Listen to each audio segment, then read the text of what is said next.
Sorry, in 2016, a new treatment came out, or some new treatments came out that revolutionised the Hep C landscape. The drugs are 97% effective.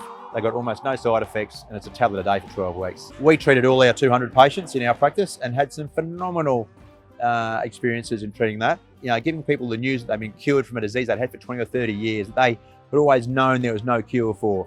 They always look back with regret about their intravenous drug using days, and you know, Hep C was a grubby little souvenir of that part of their lives, you know. And so to be able to tell people, mate, you're cured from Hep C, it was just a liberating experience for them. And that emotion that you experience when you tell them and they start crying, they're hugging you, they're kissing you, you know, that was really addictive, no pun intended. So we decided we like to take the show on the road. And so we thought, if we're going to take the show on the road, have a bit of fun with it, do it in a Kombi, wear Hawaiian shirts, have a lot of laughs, crank out some rock and roll, do some shameless self-promotion with some media events.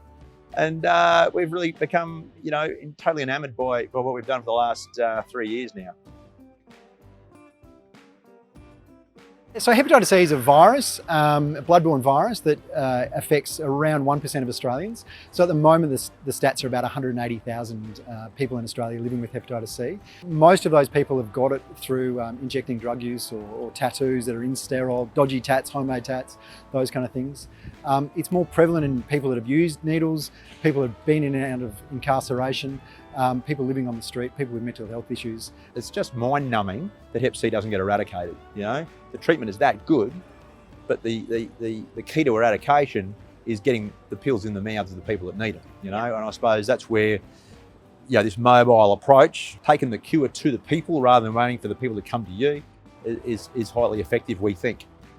The reason we set up the Kombi Clinic and wear silly shirts and drive a Kombi like this is to try and break down stigma. A lot of patients we saw or see tell us that they won't go to their regular GP because they're too ashamed to talk about Hep C and talk about, you know, injecting drugs and those kind of things. And they definitely won't go to the public hospital systems, or they can't afford the private hospital. So they're not going to get treatment because of that stigma. So it holds them back from getting treatment.